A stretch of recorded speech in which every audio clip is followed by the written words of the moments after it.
के अंदर कि z की value in terms of P R V R T R, B की value in terms of T C and P C. ये सारी बातें इंपॉर्टेंट है, सबको ध्यान रखना है इसका।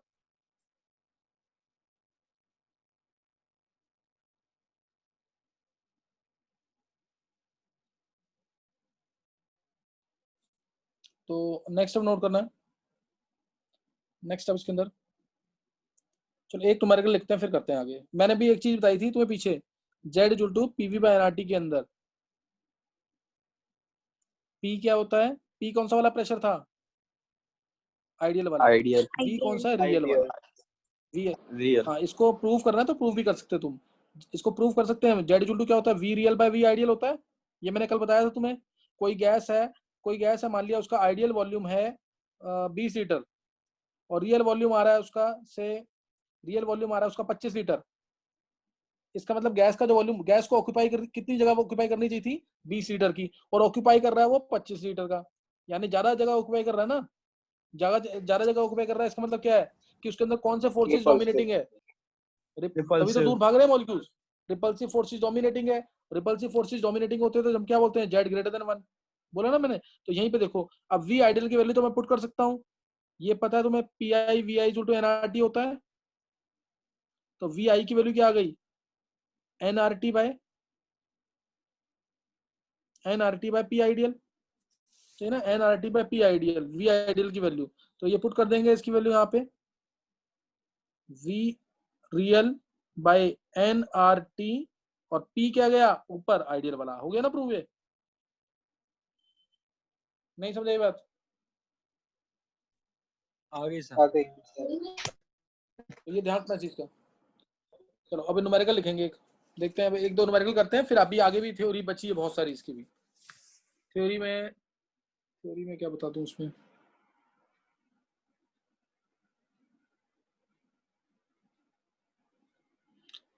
थ्योरी, चलो एक न्यूमेरिकल लिखते हैं फिर करते हैं थ्योरी। एक थोड़ा सा अच्छा न्यूमेरिकल है, ध्यान से करना है बिल्कुल। क्वेश्चन है, डेंसिटी दे रखी है वेपर्स की, डेंसिटी ऑफ वेपर्स, सुन लेंगे थोड़ा सा, density of vapours of a substance at 1 atmosphere and 500 kelvin.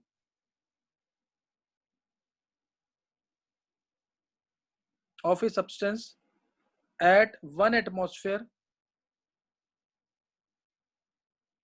and 500 Kelvin is, unit का ध्यान देना है, 0.36 kg per meter cube, 0.36 kg per meter cube. Vapors effuse through a pinhole at a rate of, vapors effuse at a rate of 1.33 times faster, 1.33 times faster than oxygen under similar conditions, अब इसमें क्या क्या निकालना तुम्हें, क्या calculate करना है तुम्हें, मॉलिक्यूलर वेट निकालना वेपर्स का, पहला पॉइंट। सेकंड, मोलर वॉल्यूम निकालना है, सेकंड क्या निकालना है, मोलर वॉल्यूम। थर्ड क्या निकालना है, कंप्रेसिबिलिटी फैक्टर जेड, निकालना है ऑफ द वेपर्स। फोर्थ निकालना है, तुम्हें निकालना है, which forces are dominating, repulsive और अट्रैक्टिव,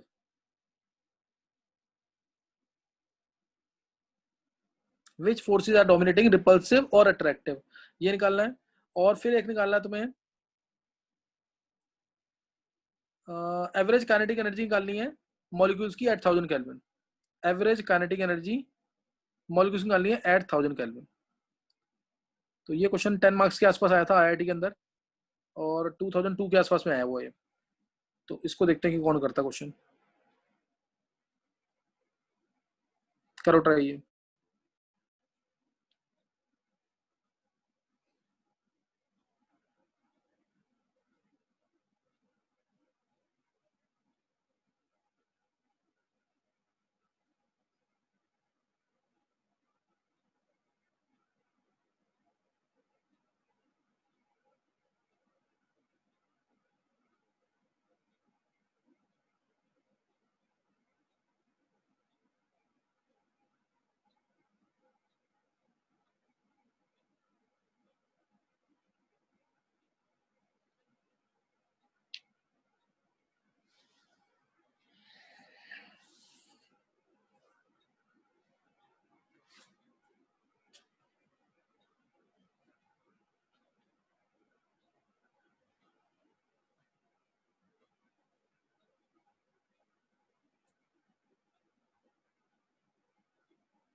14.78 मॉलिक्यूलर वेट। चलो देखते हैं अभी।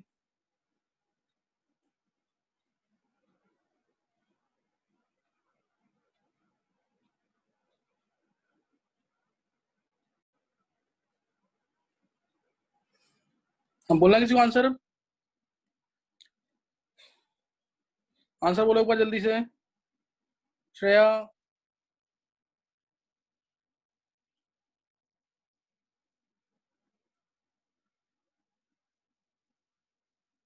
चलो देखो इधर फिर जल्दी से देखेंगे। इजी कैलकुलेशन दी है, कैलकुलेशन भी टफ नहीं है। मल्लिका का आंसर 18 है। यस सर 18 चलो आ रहा देखेंगे है। इधर। हाँ 18। और किसका है 18? कशिश का भी 18 है। Yes sir. जेड की वैल्यू निकाली किसी ने कि नहीं? उसने, उसको सब कुछ पता है फिर जिसने जेड की वैल्यू निकाल ली है। जेड की वैल्यू अगर निकाली तुम लोगों ने, हम विधि सही है।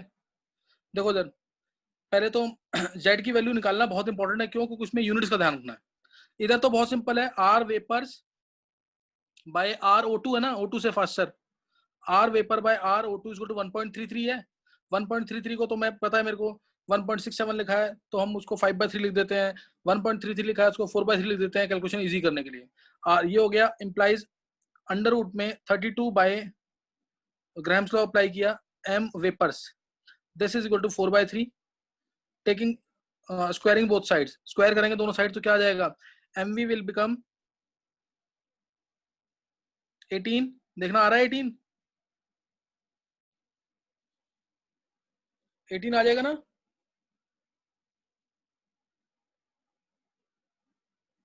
Yes sir. यस सर 16/9 हो जाएगा ना ये? यस सर हाँ 18। 18 आ गया। एम ये आ गया, एक पार्ट हो गया यहाँ पे मॉलिक्यूलर वेट। मॉलिक्यूलर वेट आ गया 18। अब हमें डेंसिटी दे रखी है, क्लियर? हमें दे रखी है डेंसिटी, डेंसिटी दे रखी है केजी पर मीटर क्यूब में, और मास आ गया हमारा, ये एक तरह से ग्राम में मान सकते हैं इसको। तो अब मेरे को निकालना अगर वॉल्यूम, तो वॉल्यूम होगा मास बाय डेंसिटी। मास है 18 इंटू 10⁻³ यूनिट का ध्यान रखना जरूर, ये केजी में आ गया। अब अपॉन में 0.36 केजी पर मीटर क्यूब, 0.36 केजी पर मीटर क्यूब। तो वॉल्यूम आएगा हमारा मीटर क्यूब में, और कितना आ जाएगा ये?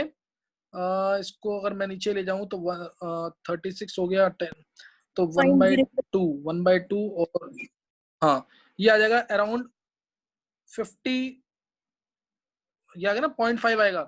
0.5 कितना आ जाएगा अप्रोक्सीमेटली? ये एग्जैक्ट आ रहा है ना? 50 इंटू 10⁻³ आएगा। एक बार चेक करना, एक बार चेक करना। 10 की पावर -2। 50 इंटू 10⁻³ आ रहा है कि नहीं, देखना एक बार। हाँ निशी यस का क्या सर। आंसर आया? निशी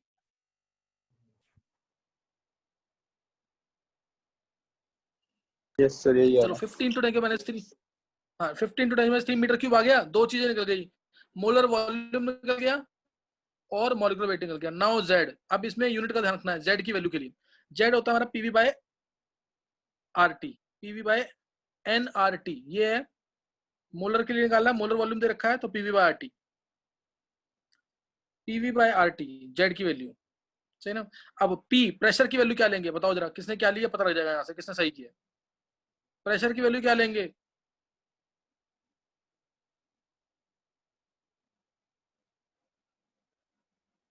बोलो जल्दी। 1 एटमॉस्फेयर दे रखा है, टेम्परेचर 500 केल्विन, क्या लिया है प्रेशर की वैल्यू?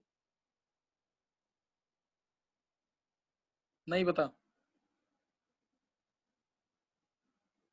प्रेशर देखो एटमॉस्फेयर में दे रखा है मेरे, और वॉल्यूम दे रखा है किसमें? मीटर क्यूब में। इसलिए प्रेशर की वैल्यू मैं लूंगा एसआई यूनिट वाली, यानी 1.013 इंटू 10⁻⁵ अप्रोक्सीमेटली मान सकते हैं 10⁻⁵। पास्कल में, पास्कल यानी न्यूटन पर मीटर स्क्वायर में। यूनिट का ध्यान रखना है इसके अंदर। और वॉल्यूम लेंगे 50 इंटू 10⁻³ वॉल्यूम मेरा यही लिखा हुआ, मैं यही लिख रहा हूँ उसको, सही ना? 50 इंटू 10⁻³ ये वॉल्यूम ले लिया मैंने। अब वॉल्यूम आ गया, ये प्रेशर इंटू वॉल्यूम, ये टर्म आ गई। उसके बाद आर, आर की वैल्यू लेंगे 8.314 एसआई यूनिट, और टेम्परेचर 500। तो एक बार चेक करेंगे इससे आंसर आ रहा है कि नहीं आ रहा है। 50 से 10 में गया ये, तो ऊपर 10⁻⁴ हो जाएगा, ऊपर 10⁻⁴ हो गया, और ये 10⁻⁵, 10/8, 5/4, 1.25 आ गया। अनन्य का 1.22 बिल्कुल सही है अनन्य। वही 22 के आसपास आ जाएगा। इधर जो आ रहा है हमारा 1.22 जो अरण्य ने निकाला है बिल्कुल सही है। जेड आ गया greater than 1, therefore repulsive forces will be dominating। यहां तक क्वेश्चन था पूरा और जेड निकाल, देखो इतना इजी क्वेश्चन आया, लेकिन सिर्फ किसका दिक्कत कहां थी? यूनिट्स के अंदर, यूनिट्स के अंदर दिक्कत थी, सही ना। जेड ग्रेटर देन 1 आ गया, जेड क्या आ गया? Greater than 1। तो that means repulsive forces they are dominating. और एवरेज काइनेटिक एनर्जी निकालना तो बहुत इजी है, फॉर्मूला लगाएंगे direct 3/2 kT average kinetic energy, 3/2 kT। के तो है बोल्ट्जमान कांस्टेंट है, वैल्यू इसकी 1.38 इंटू 10⁻⁻23 जूल पर केल्विन पर मॉलिक्यूल। टेम्परेचर 1000 केल्विन है, तो डायरेक्ट निकाल लेना, इससे आंसर आ जाएगा जूल पर मॉलिक्यूल में, जूल पर मॉलिक्यूल।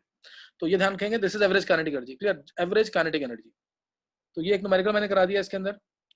न्यूमेरिकल अभी बहुत करने हैं, ध्यान रखना चीज का। अभी मैंने सिर्फ तुम्हें पूरे चैप्टर में बेसिक्स दिया है, कोई भी टफ न्यूमेरिकल नहीं कराए हैं अभी भी, सही ना। लेकिन बेसिक्स दे दिया है, उसके बिहाफ पे तुम लोग खुद सोच सकते हो, ऐसा नहीं कि नहीं कर सकते।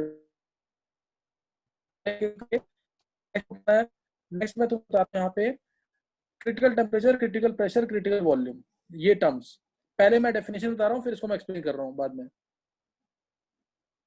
पहले देखेंगे क्रिटिकल टेम्परेचर का मीनिंग क्या है, ध्यान देंगे। क्रिटिकल टेम्परेचर का मीनिंग क्या है, टीसी से नोट करते हैं। क्रिटिकल टेम्परेचर ऐसा टेम्परेचर जिसके ऊपर हम गैस को लिक्विड में कन्वर्ट नहीं कर सकते, चाहे हम कितना भी प्रेशर उसके ऊपर, गैस के ऊपर लगा दें, हम उसको लिक्विड में कन्वर्ट नहीं कर सकते। तो अब ये बताओ कि इस केस में जो अगर मान लो किसी का क्रिटिकल टेम्परेचर ज्यादा है, तो वो गैस, उसके अंदर फोर्सेस स्ट्रांग होंगे गैस के अंदर कि वीक होंगे, ये बताओ पहले।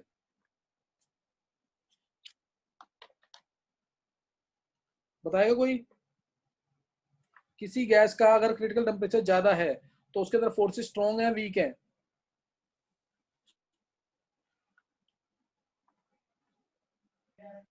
नहीं बता। स्ट्रॉन्ग है, बहुत स्ट्रांग फोर्सेस है उसके अंदर। अगर गैस का क्रिटिकल टेम्परेचर ज्यादा है तो फोर्सेस बहुत स्ट्रांग है, ये ध्यान रखना चीज का। कैसे? तुम खुद सोच के देखो ना एक बार, गैस को लिक्विड में कन्वर्ट करना है, तो यानी गैस के अंदर फोर्सेस स्ट्रांग होने चाहिए वीक होने चाहिए? गैस को लिक्विड में कन्वर्ट करना है, गैस के अंदर फोर्सेस स्ट्रांग होने चाहिए वीक होने चाहिए? नेचुरल सी बात है, स्ट्रांग होने चाहिए। हाँ, जितने मान लो एक गैस है जिसको मैं जैसे अगर मैं इनकी बात करूं ना, हाइड्रोजन की, हीलियम की, इनके क्रिटिकल टेम्परेचर ना बहुत ही कम होते हैं। इनके क्रिटिकल टेम्परेचर मान लो 40 केल्विन है, जैसे किसी गैस का। सोच के देखो एक बार, एक गैस है जिसका क्रिटिकल टेम्परेचर 40 केल्विन है, और एक गैस है जिसका 40 केल्विन तो चलो ज्यादा ही कम हो गया, कुछ नहीं होता, और एक गैस है जिसका क्रिटिकल टेम्परेचर है से 100 केल्विन,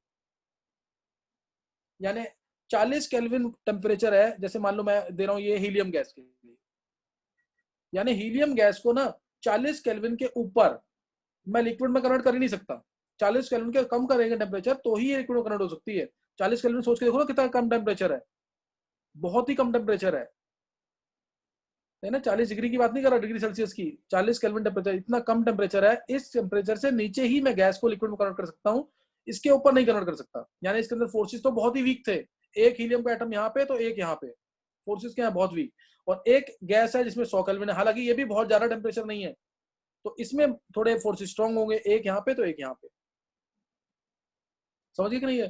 तो गैस को लिक्विड में कन्वर्ट करने के लिए, गैस को लिक्विड में कन्वर्ट करने के लिए दिमाग में बिठा लेंगे एक चीज को, टीसी होता है 8a/27 RB। कभी भी आएगा ना, कौन सी गैस लिक्विड में कन्वर्ट होगी, कौन सी गैस लिक्विड में कन्वर्ट नहीं होगी, तो A/B का रेशियो देखना। अगर दोनों नहीं दे रखे तो सिर्फ A की वैल्यू देखना, जिस गैस की A की वैल्यू ज्यादा, वो उसका क्रिटिकल टेम्परेचर ज्यादा, वो जल्दी लिक्विड में कन्वर्ट होगी, वो लिक्विड में जल्दी कन्वर्ट होगी, ये ध्यान रखना चीज का। जिसका A ज्यादा, नहीं तो लिक्विफेक्शन में कन्वर्ट करने के लिए A/B का रेशियो चेक करेंगे। अट्रैक्टिव फोर्सेस होने चाहिए ज्यादा, इफेक्टिव वॉल्यूम गैस का होना चाहिए कम, that gas can be converted easily into liquid, that gas can be easily liquefied। मतलब समझ आ गया क्रिटिकल टेम्परेचर का कि नहीं? टेम्परेचर डेफिनेशन याद रखना, स्कूल में डेफिनेशन आती है, सिर्फ फॉर्मुला भी नहीं बोलेंगे कि फॉर्मुला क्या है इसका, फॉर्मुला भी बोर्ड के सिलेबस में नहीं है, लेकिन वैसे इंपॉर्टेंट है ये, इसके ऊपर क्वेश्चन बहुत आ रहे हैं मेंस में भी और एडवांस में भी। तो क्या बोलेंगे इसमें? critical temperature above which gas cannot be liquefied, temperature above which gas can't be liquefied however high pressure may be applied on it, जितना भी प्रेशर तुम लगा दो गैस के ऊपर, but that gas can't be converted into liquid, this is called as critical temperature and formula is written as this. इसको हम derive करेंगे अभी आगे, अभी तुम्हें याद करना है पहले, याद होगा पहले से तो डिराइव करोगे तो अच्छा लगेगा थोड़ा सा, इसलिए पहले से याद होना चाहिए फॉर्मूला। क्रिटिकल टेम्परेचर समझ आ गया। Now critical pressure, critical pressure क्या होगा? क्रिटिकल प्रेशर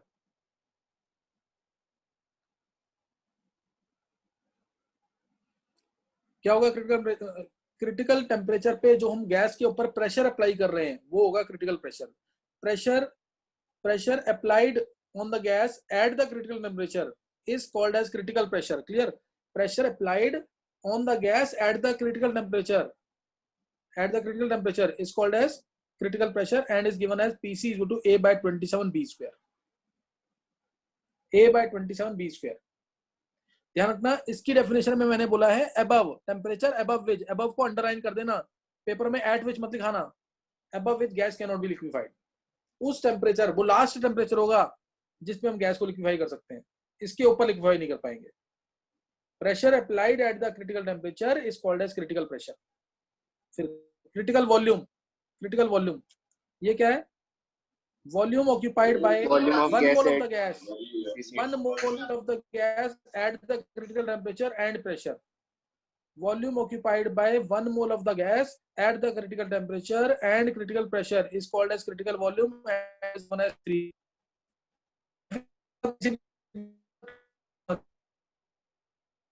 आपकी वॉइस नहीं आ रही सर, वॉइस ब्रेक हो रही है।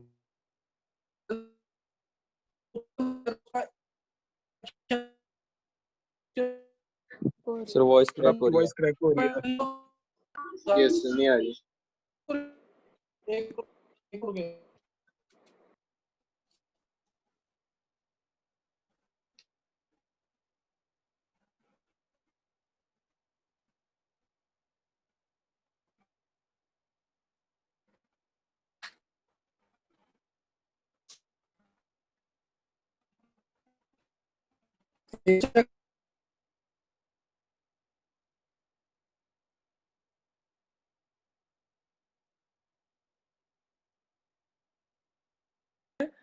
तीनों समझ नहीं आई क्या? सर, तीनों आगे volume At the critical temperature and critical pressure, VC, volume occupied by 1 mole of the gas at the critical temperature and pressure is called as critical volume. ये critical volume है और इसमें PC VC is equal to 3/8 RTC आएगा। ये तीनों relation मैंने बता रखी है तुम्हें, ये रिलेशन आती है। सर, क्रिटिकल टेम्परेचर पे हम प्रेशर कोई डाउट तो नहीं? हाँ, प्रेशर हम कितना भी लगा सकते हैं। तो वो एक पर्टिकुलर वैल्यू कैसे डिफाइन है? एक मिनट नहीं, वो जब लिक्विड में कन्वर्ट हो जाएगी, जब वो लिक्विड में कन्वर्ट हो जाएगी ना, उतना प्रेशर। Okay sir. तो ये यहाँ पे कहते हैं, तीनों की डेफिनेशन मैंने बता दी है, फॉर्मूला याद रखना, इसको मैं यूज करूंगा। नेक्स्ट स्टडी कर रहे हैं हम एक टर्म लिक्विफेक्शन के लिए। ध्यान रखना इस चीज का, लिक्विफेक्शन के लिए हमेशा ध्यान रखना कि जैसे अगर मैं तुम्हें एक क्वेश्चन देता हूँ, ये क्वेश्चन मेंस में पूछा हुआ है, Cl2 है और C2H6 है, Cl2 है और C2H6 है, किसका A ज्यादा होगा, किसका B ज्यादा होगा? A किसका ज्यादा होगा और B किसका ज्यादा होगा?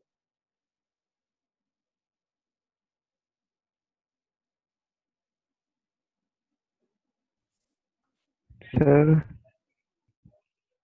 हाँ बोलो।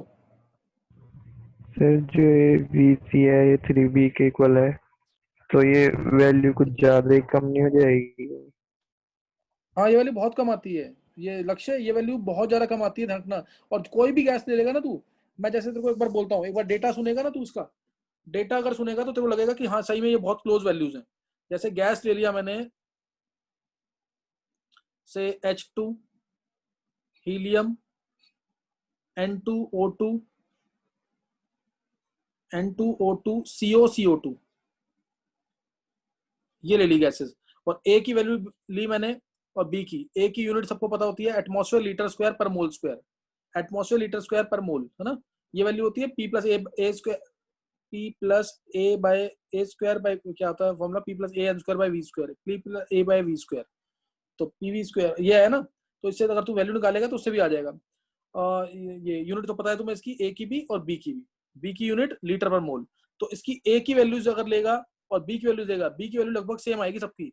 जैसे बी की वैल्यू इसकी 0.0266, इसकी बी की वैल्यू, इसकी 0.0237, 0.0237, और 0.0 N2 की वैल्यू हल्की सी बढ़ जाएगी, बिल्कुल हल्की सी, 0.0391, 0.0391, और O2 की वैल्यू 0.0318, 0.0318, और CO की वैल्यू 0.0399 के लिए 0.04 ही ले ले इसको, 0.04 CO के लिए, और ये 0.0427, 0.07 ये बी की वैल्यूज। तो ये वैल्यू कम ही होती है बहुत। और अगर ए की बात करें, इसमें वेरिएशन होता है, इसमें वेरिएशन होता है। जैसे H2 के लिए 0.244 ए की वैल्यू, हीलियम तो पता ही है, ये तो लिक्विड में कन्वर्ट होना बहुत टफ होता है इसके लिए, 0.0341 ए की वैल्यू बहुत कम होती है इसकी, ए की वैल्यू कम होती है काफी। N2 की 1.39, और O2 की 1.36, बहुत क्लोज वैल्यूज हैं। CO की 1.49, और CO2 की 3.59, CO2 की 3.59। तो इसके बेसिस पे हम पता लगा सकते हैं। और कौन सी गैस लिक्विड में जल्दी कन्वर्ट होगी? जिसका ए ज्यादा और बी कम, जिसका ए ज्यादा बी कम, सही ना। ये वैल्यूज जो बताइए, अगर लिखना तो लिख लेंगे एक बार। तो ये सारी वैल्यूज थोड़ा बहुत अगर आइडिया होता है ना तो अच्छा रहता है। किसी भी गैस को लिक्विड में कन्वर्ट होने के लिए उसका क्रिटिकल टेम्परेचर ज्यादा होना चाहिए। और वो ज्यादा कब होगा? जब उसका ए क्या हो, ज्यादा हो, और बी क्या हो, कम हो। तो ए हमारा Cl2 के लिए ज्यादा है और बी इसका कम है। क्यों? क्योंकि इसमें एटम्स ज्यादा है, एटम ज्यादा है तो जगह भी ज्यादा लेंगे, इसलिए इफेक्टिव वॉल्यूम मॉलिक्यूल का ज्यादा होगा, बी ज्यादा होगा इसका। और Cl2 दो Cl हैं, दोनों के दोनों बल्कि बड़े ग्रुप हैं, तो इसलिए फोर्सेस इसके स्ट्रॉन्ग होते हैं Cl2 के। Cl2 के फोर्सेस स्ट्रॉन्ग होते हैं देन C2H6 के। ये IIT मेंस का क्वेश्चन है। और C2H6 में एटम्स ज्यादा हैं, हर एक एटम अपने वॉल्यूम से 4 गुना ज्यादा वॉल्यूम लेता है, तो इसलिए एटम्स अगर ज्यादा होते हैं तो हम ये मानते हैं कि इफेक्टिव वॉल्यूम भी उसका ज्यादा होगा। तो इसलिए इफेक्टिव वॉल्यूम बी की वैल्यू C2H6 की ज्यादा है, ए की वैल्यू Cl2 की ज्यादा है, सही ना। तो ये तुम्हें पता होनी चाहिए वैल्यूज। जैसे अगर मैं एसिटिक एसिड ले लूं, तुम देखो एसिटिक एसिड के लिए भी जो ए की वैल्यू है 17.7 है, 17.7, और जो बी की वैल्यू है वो सिर्फ 0.10 है, 0.1065। समझ गए कि नहीं है? तो ऐसे ही डिपेंड करता है इस पे। अगर मैं ले लूं ब्रोमोबेंजीन, ब्रोमोबेंजीन जिसमें ब्रोमीन का मास सबको पता है ज्यादा होता है, 80 मास होता है ब्रोमीन का। तो ब्रोमोबेंजीन के लिए जो ए की वैल्यू है वो 29 के आसपास है, 29 के आसपास ब्रोमोबेंजीन के लिए। और जो बी की वैल्यू है वो 0.15, 0.16 मान लो, लगभग 0.16 ब्रोमोबेंजीन के लिए। तो ऐसे देखते हैं। और ऐसी जो गैसेस होती है ना, गैसेस जनरली उनका जो क्रिटिकल ए की वैल्यू है वो 12 के आसपास होती है। 12 से ऊपर हो जाए ना तो लिक्विड में आ जाता है।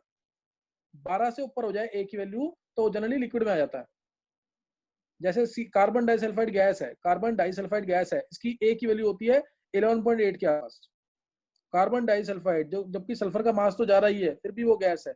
तो ए की वैल्यू इसकी 12 के आसपास है। जनरली ऐसा देखा गया है कि जो लिक्विड होता है उसकी वैल्यू 12 से ऊपर जाती है, 12-13 से ऊपर जाती है ज्यादातर, और गैसेस की वैल्यू ए की कम होती है। समझ गए कि नहीं है? तो कुछ हिंट दिया मैंने, ये वैल्यूज भी दिमाग में होनी चाहिए। एनसीईआरटी में वैल्यूज दे रखी है, एक बार चेक करेंगे इन वैल्यूज को। समझ गए कि नहीं? तो अब मैंने तुम्हें तीनों बता दिया definition, critical temperature, critical volume, critical pressure, तीनों बता दिया ये। अब एक चीज नोट करेंगे, क्रिटिकल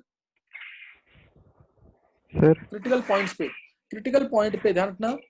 हाँ सर, जो बोलो। पी की वैल्यू लिखी है ये मतलब N0 भी होना चाहिए ना, क्योंकि जो बी होता है वो 4V0 होता है।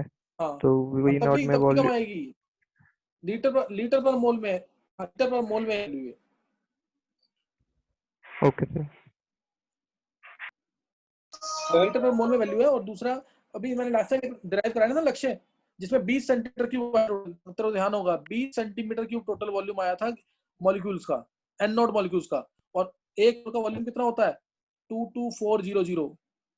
ध्यान आया कि नहीं है? इतना परसेंट स्पेस ऑक्यूपाई था। और कितना आया था वो? 0.1% आता था ये लगभग। ध्यान आया? लास्ट टाइम कराया था O2 गैस के मॉलिक्यूल्स के लिए only 0.1% of space is occupied and rest will be empty, मतलब पूरा एम्प्टी रहता है 99.9%। तो सर ये बी नहीं हुआ, इसलिए एन बी वॉल्यूम ऑफ हुआ गैस ना? मॉलिक्यूल, हाँ एक मोल के लिए ठीक निकाला है था, सर, एक मोल के लिए, ये एक मोल के लिए निकाला था ये। ठीक है सर। चलो अभी एक नेक्स्ट देखेंगे, हाँ सही देखेंगे, नेक्स्ट देखेंगे। नेक्स्ट एक बस पॉइंट ध्यान रखना है कि क्रिटिकल पॉइंट्स पे, क्रिटिकल पॉइंट पे जो, मुकुल बोलना है कुछ तेरे को? Yes sir. सर आपने अभी क्या बताया था कि बोल, जल्दी वैल्यू बोल। ऑफ एयर अगर 8 से ज्यादा होगी तो लिक्विड गैस में कन्वर्ट होगी, गैस लिक्विड में। लिक्विड हो गया गैस में। मैंने ये कुछ नहीं बोला ऐसा, मैंने कहा जो गैसेज होती हैं उनकी एक ही वैल्यू 12-13 के लास्ट 12-13 के आसपास होती है। लिक्विड होगा तो उसकी वैल्यू 15 के ऊपर ही होगी लगभग, मैंने अंदाजा दिया है बस एक ही। Okay okay. हाँ।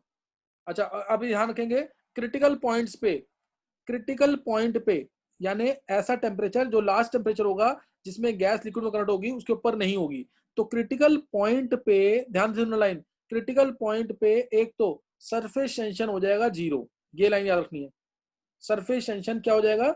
जीरो हो जाएगा। क्यों जीरो हो जाएगा? क्योंकि अब वो क्या है, वो वेपर्स में कन्वर्ट हो सकता है, लास्ट टेम्परेचर ना वेपर्स की फॉर्म में आ सकता है वो, तो उस पॉइंट पे सरफेस टेंशन क्या होगा? वो जीरो होगा। वो क्या हो जाएगा? जीरो, क्योंकि अंदर वाले मॉलिक्यूल्स खींच ही नहीं पा रहे उसको। यही था ना सरफेस टेंशन। ये अगर थोड़ा सा आइडिया हो, ऊपर का जो लेयर होता है उधर जो मॉलिक्यूल्स होते हैं ये एक स्ट्रेच्ड मेम्ब्रेन की तरह बिहेव करते हैं, अंदर वाले मॉलिक्यूल्स उनको खींच रहे होते हैं। ऊपर तो नेट फोर्स जीरो, अंदर वाले मॉलिक्यूल खींच रहे होते हैं, लेकिन क्रिटिकल पॉइंट पे सरफेस टेंशन हो जाता है जीरो, क्योंकि यहाँ पे लिक्विड आसानी से कन्वर्ट होता है वेपर्स के अंदर।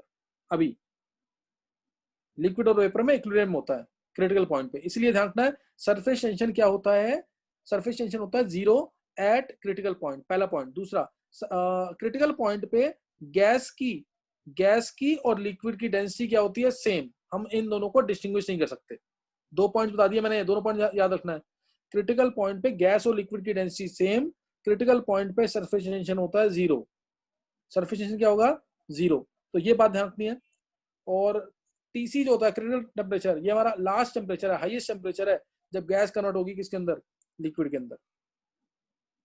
और अब मैं तुम्हें बता रहा हूँ इंपॉर्टेंट चीज, बहुत ध्यान से देखेंगे, कर्व समझ आना चाहिए। एंड्रयूज एक्सपेरिमेंट, इसके क्वेश्चन में बाद में भी लूंगा, पहले बस बेसिक समझा रहा हूँ उसका। Andrews experiment, different isotherms of CO2। Andrews experiment,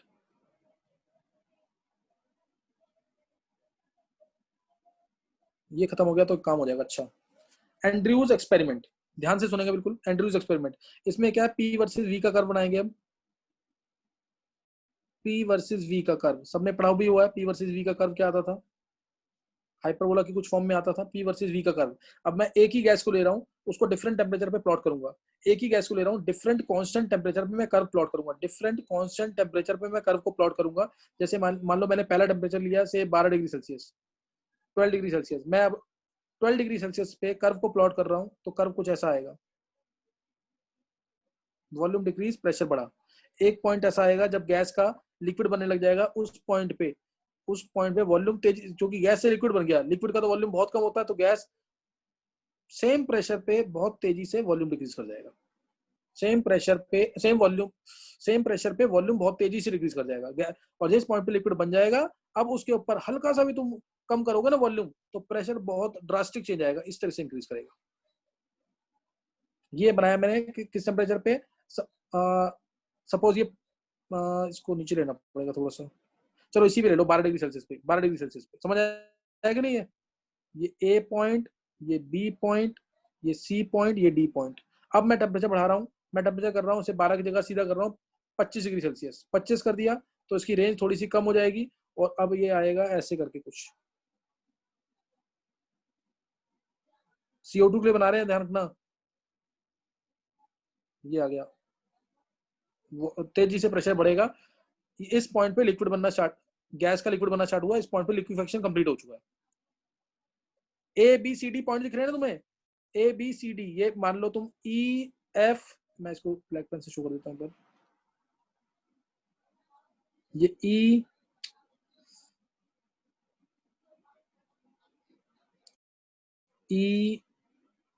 EF,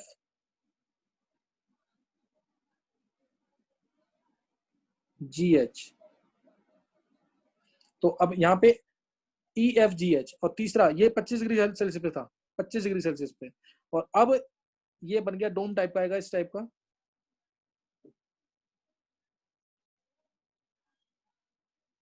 अब ये 31 डिग्री सेल्सियस पे ऑलमोस्ट कर्व ऐसा हो जाएगा, हॉरिजॉन्टल सा हो जाएगा कर्व।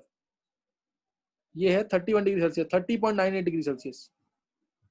ये क्रिटिकल टेम्परेचर है किसका? CO2 का। इससे पहले बनाओगे 25 का, मान लो मैंने 28 ले लिया तो 28 पे कर्व ऐसे बन जाएगा।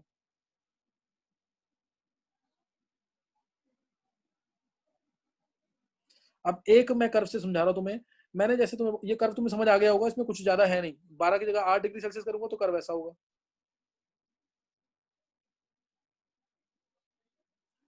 ABCD देखो, A से B में मैंने वॉल्यूम क्या किया, A से B में मैंने वॉल्यूम क्या किया, कम किया। वॉल्यूम कम किया तो प्रेशर बढ़ेगा, सबको पता ही है, कांस्टेंट टेम्परेचर है ये 8 डिग्री सेल्सियस वाला है। वॉल्यूम कम किया तो प्रेशर बढ़ेगा, वॉल्यूम कम किया तो प्रेशर क्या होगा, इंक्रीज होगा। प्रेशर इंक्रीज हो रहा है। B पॉइंट पे गैस कन्वर्ट होने लग गया लिक्विड में, लिक्विफिकेशन हो रहा है। यहाँ पे गैस और लिक्विड दोनों है, गैस और लिक्विड दोनों है, इक्विलिब्रियम है यहाँ पे क्या इक्विलिब्रियम, और इक्विलिब्रियम पे ही हम वेपर प्रेशर को डिफाइन करते हैं। इक्विलिब्रियम पे ही हम वेपर प्रेशर को डिफाइन करते हैं जब गैस कन्वर्ट हो रही है लिक्विड पे। अब C पॉइंट पे लिक्विड बन चुका है, लिक्विड बन चुका है। अब इस पॉइंट पे मैं जैसे ही वॉल्यूम हल्का सा डिक्रीज करूंगा तो प्रेशर में ड्रास्टिक चेंज आ जाएगा। समझिए कि नहीं है?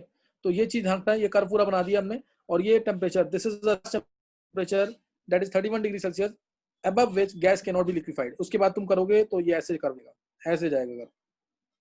समझिए कि नहीं? यानी अब वो वेपर्स में ही रहेगा, लिक्विड में कन्वर्ट ही नहीं होगा। तो तुम्हें समझ आ गया होगा। यहाँ पे कर्व जो समझाया कि इसमें कोई ज्यादा दिक्कत नहीं है, समझा करके देखना। एंड्रयूज एक्सपेरिमेंट फॉर CO2 है ये, फॉर CO2। अब यहाँ पे A से B क्या रिप्रेजेंट कर रहा है बताओ? A से B क्या रिप्रेजेंट कर रहा है in the curve ABCD? ABCD curve जो है A से B क्या रिप्रेजेंट कर रहा है? क्या मैंने बोला कौन से रेंज में? A से B, B से C, C से D, कहां पे बॉयल्स लॉ फॉलो होगा?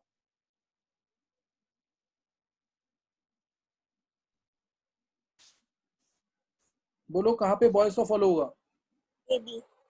B से जहां C। पे गैस होगी, गैस कहां पे? A से B में, A से B में, A से B में, क्योंकि A गैस से है B वहां पे, गैस के लिए तो फॉलो होगा। A से B में कहां पे किस, कौन सी रेंज में? A से B, B से C, C से D, कहां पे हम वेपर प्रेशर को डिफाइन करेंगे? वेपर प्रेशर मैंने पढ़ाते समय बोला था अभी तुम्हें, कहां पे हम वेपर B प्रेशर को से C, डिफाइन करेंगे? इक्विलिब्रियम कंडीशन में B से C। हाँ, B से C में, B से C में वेपर प्रेशर को डिफाइन करेंगे। B से C में हम क्या डिफाइन करेंगे? वेपर प्रेशर को। B से C वेपर प्रेशर, और B कहां पे लिक्विड और गैस इक्विलिब्रियम में है? कहां पे लिक्विड और गैस इक्विलिब्रियम में होंगे? So B से C में। हाँ, B से C गैस और लिक्विड इक्विलिब्रियम में होंगे, B से C में। और कहां पे लिक्विड स्टेट है? A से B में, B से C में, C से D में। सिर्फ लिक्विड स्टेट है C से D। C से D में, सही ना? C से D। बस अब मेरी एक बात ध्यान रखना कि जो ये 30.98 डिग्री सेल्सियस यानी 31 डिग्री सेल्सियस जो है टेम्परेचर इस कर्व का, ये कर्व ऑलमोस्ट हॉरिजॉन्टल हो जाएगा। ये कर्व एट क्रिटिकल पॉइंट, ये लाइन याद रखना, नेक्स्ट टाइम मैं इसको यूज करूंगा। डेरिवेशन करेंगे क्रिटिकल टेम्परेचर की, क्रिटिकल प्रेशर की। Eight critical point curve is becoming almost horizontal. Horizontal curve है तो tan थीटा 0 हो जाएगा। tan थीटा 0 मींस थीटा 0, तो उस केस में dp/dv जो स्लोप है इसका वो हो जाएगा 0, या इसका डबल डेरिवेटिव भी ये मैं चीज यूज करूंगा, d2p/dv2, दिस आल्सो बिकम्स 0। ये चीज मैं यूज करूंगा next time. At critical point curve becomes almost horizontal, that is parallel to y axis. तो इसलिए इसका थीटा क्या हो जाएगा? 0। थीटा क्या हो जाएगा? 0। मैं इसको यूज करूंगा क्रिटिकल पॉइंट्स पे, सही ना? ये चीज याद रखना इसके अंदर। और TC is the highest temperature at which gas can be liquefied. इसको मैं यूज करूंगा नेक्स्ट टाइम करेंगे इसको पूरा।